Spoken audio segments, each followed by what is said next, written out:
Hey YouTubers, it's Charlie. This is going to be my Agents of S.H.I.E.L.D. episode 11 video. Just careful for spoilers if you haven't seen it yet. There's a whole bunch of comic book stuff we have to talk about. Really liked the 2001 Space Odyssey opening that they gave this, and they flash forward. That seems to be a big thing with shows this season, where Arrow's been flashing forward to a grave scene, S.H.I.E.L.D. flashed forward to a space grave scene. Or at least it made it seem like there was a grave, just because the Quinjet was floating, there was some blood, and the cross that Slingshot wears. And that's actually who this character is. She's Slingshot from the comics. The character's real name is Yo-Yo Rodriguez, which is why Mac called her Yo-Yo at the end of the episode. Now, if you're charting your Marvel timelines, Secret Warriors technically picks up in the wake of Civil War. So a lot of the Secret Warrior stuff that's happening on the TV show isn't going to be exactly like it was in the comics. They're using a lot of familiar names, a lot of familiar characters, but just like the Marvel movies change things from the comics, the TV show is going to change a few things too. Like Daisy, for instance, is the leader of the Secret Warriors, the team that she's putting together they kept talking about. In the comics, it's Nick Fury.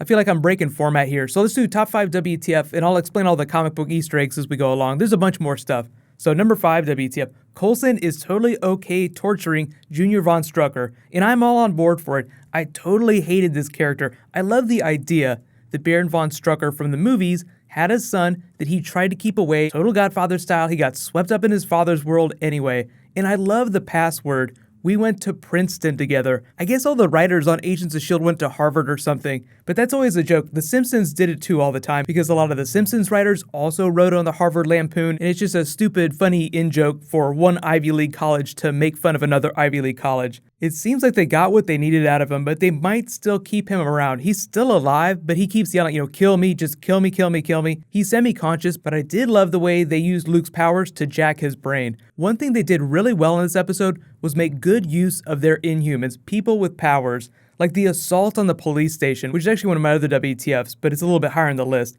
So number 4 WTF, President Ellis from Iron Man 3 is still in office, even though it has been a while since Iron Man 3. I'm guessing he's in his second term by now. But the setup here is to let you know that Coulson is officially authorized by the US government, even though they can't acknowledge it in public. They're like, yeah, we can't say anything about it, just keep going. No, we can't make S.H.I.E.L.D. a thing. Reading between the lines, that's them tiptoeing around Captain America Civil War. So in Captain America Civil War, S.H.I.E.L.D. has still fallen. They're still reeling from what happened during Captain America Winter Soldier during that movie. So now in the world of the movies, as President Ellis tells Coulson, governments all over the place are freaking out about Inhumans. So Inhumans are a global problem, even though they're not going to be addressed in the movies, which is kind of funny. Like, oh yeah, there's this huge problem happening. No, we're not really going to talk about it during our $250 million movie. But it is a thing, and that's why S.H.I.E.L.D. can't be a thing, because in the movie universe, this new anti-terrorism task force rises that General Thunderbolt Ross is in charge of, who Talbot, we actually saw at the end of the episode, or the teaser for next week's episode, has worked with in the past. Talbot is kind of like the TV show version of Thunderbolt Ross, but they did work together in the comics too, those two characters.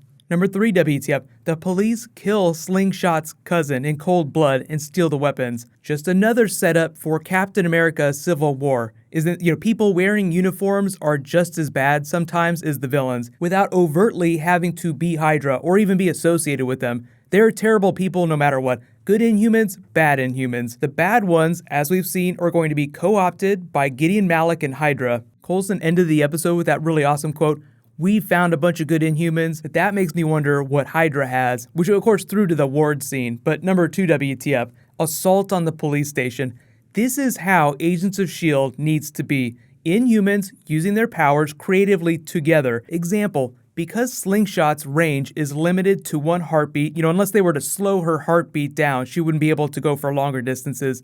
They give her all those wristbands to tie everyone up. They use Joey's powers to melt all the weapons, and they use Skye as the battering ram. So there's your Secret Warriors right there, and they'll just keep adding people to the team through the season. But because special effects cost a lot of money, they're not going to do that in every single episode. With the communicator devices that they were handing out just lets you know that there will be more big team-ups. I don't know how big they're going to make that Secret Warriors team, but in the comics, there were never more than 7, not including Nick Fury. So I'm guessing the team isn't going to get bigger than that on the TV show. But they did note that Andrew is still out in the wild, so Lash is still running around killing other Inhumans, both good Inhumans and bad ones. So he's kind of a force of nature in this idea of equilibrium. So you have equilibrium amongst Inhumans, and then equilibrium between them and the humans. Suddenly it's sounding more and more like Star Wars, but it wouldn't be Marvel if there weren't some Star Wars in it. So on my number one WTF, of course, Hive now, in the body of Ward, makes believers of them.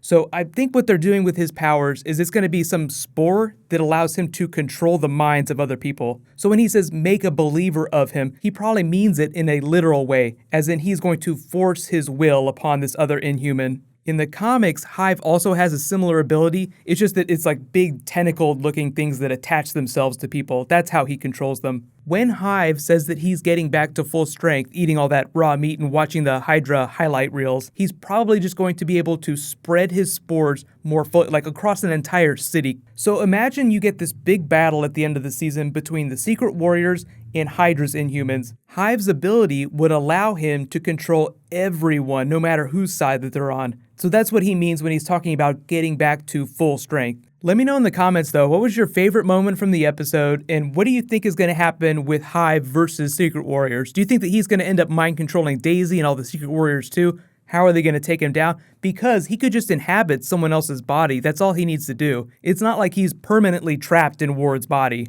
But if you guys didn't see the Captain America Civil War teaser I posted this morning, there's a giant Civil War trailer posting tomorrow morning. I'll totally make a video for it, so be sure to subscribe to get that. If there's any Marvel bonus videos that you guys want me to do, just let me know in the comments.